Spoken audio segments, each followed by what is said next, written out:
on a sweater and get them motherfucking Pillsbury Doughboy sugar cookies. It's Halloween time, everybody. For those who know me personally, you know how much I love this time of year. The colder weather, the leaves turning orange, at least where I live, and the Halloween specials that would air on TV.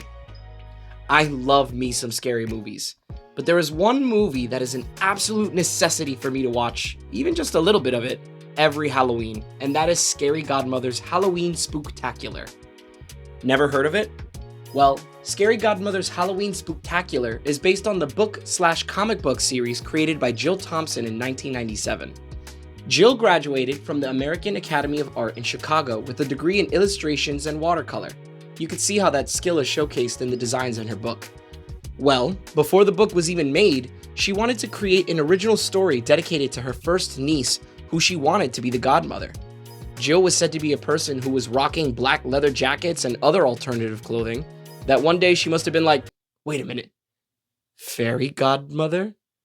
Scary godmother? Jill was onto something, and noticed that there wasn't a lot of Halloween-themed children's books. Thus, Scary Godmother was created. She teamed up with a Canadian animation studio called Mainframe Entertainment, who dabbled in computer animated projects, and the movie was released in 2003 for Europe, Latin America, Australia, and Canada. A year later, it aired in the US on Cartoon Network, and boy, did it play like every year after that. Personally, it didn't feel like Halloween was Halloween until Cartoon Network played this movie. Anyways, let's get into it. The movie begins on Halloween night in a small suburban town where we follow a young boy named Daryl running to meet with his friends.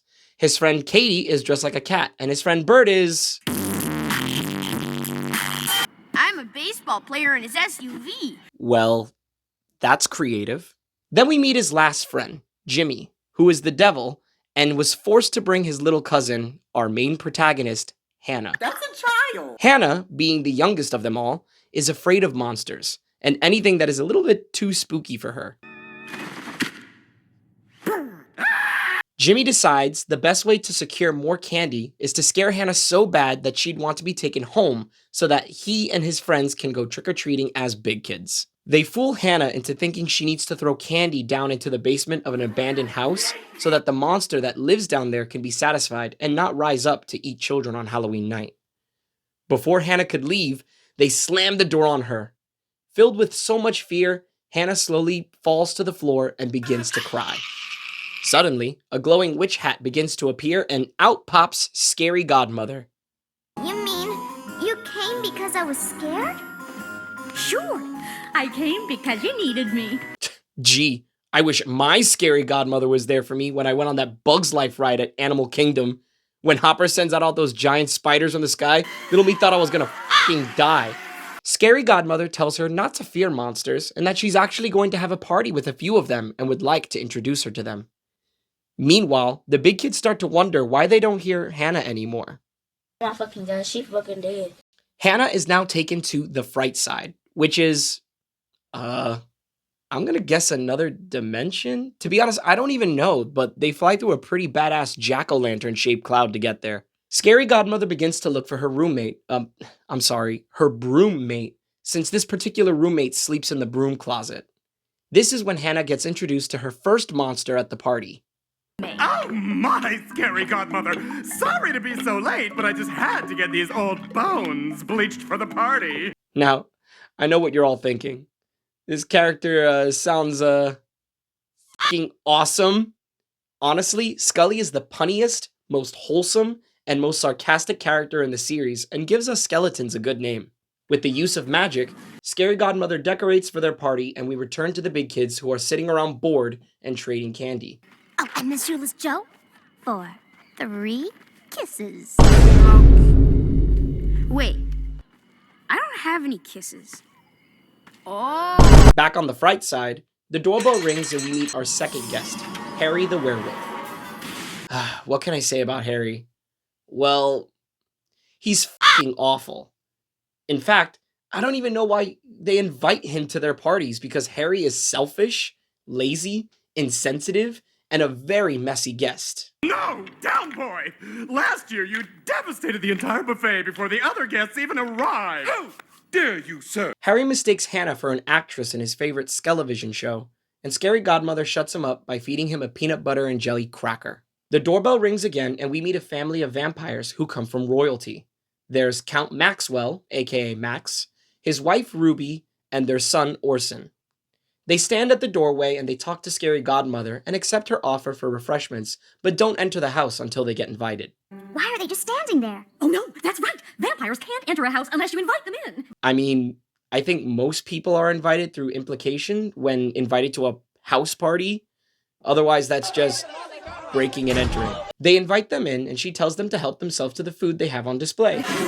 Scary Godmother quickly tells them that Hannah is her friend, and instead of eating her, Orson and Hannah discuss with each other their similarities and differences. I always found this scene to be really cool as a kid. Not only for the pan around shot between the two, but how it feels like Orson's questions were genuine questions a vampire kid meeting a human would ask. Do you go to school in the daytime? Do you sleep in a coffin with your parents? Etc. I mean, I'm just glad Orson's first human was her and not like Chris Chan or something. Everyone is now mingling at this party, and then Harry butts into the conversation between Max and his wife. He gets a little too physical with Max's wife and then asks Max, since he's around celebrities and is royalty, if he can get a celebrity's autograph for him. Max casts a spell on him and puts him to sleep. He's asleep for a good majority of the party, and before you're like, oh, well, that's kind of mean, no. Just wait.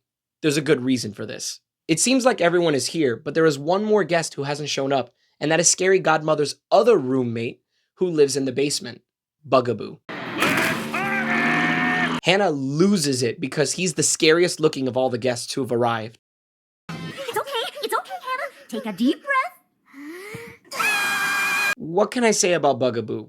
Well, he definitely is the biggest of all the guests, but he is a chill guy and he enjoys parties and wants to have a good time tonight.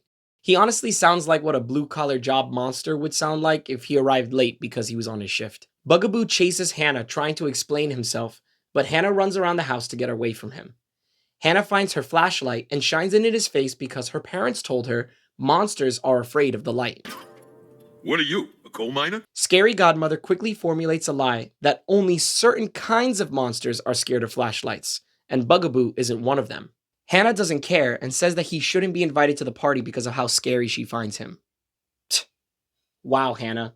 You're just going to take one look at him after meeting all these other monsters who could have killed and eaten you, but he's the one you have issues with because of how he looks. Mom, help me! There's a monster! I'm not a monster. Bugaboo pretends to be super sad, which makes Hannah feel sympathy for him, and she decides that he could stay for the party. The party officially begins, and everybody starts jamming, to the point that even the house does a whole 360 spin.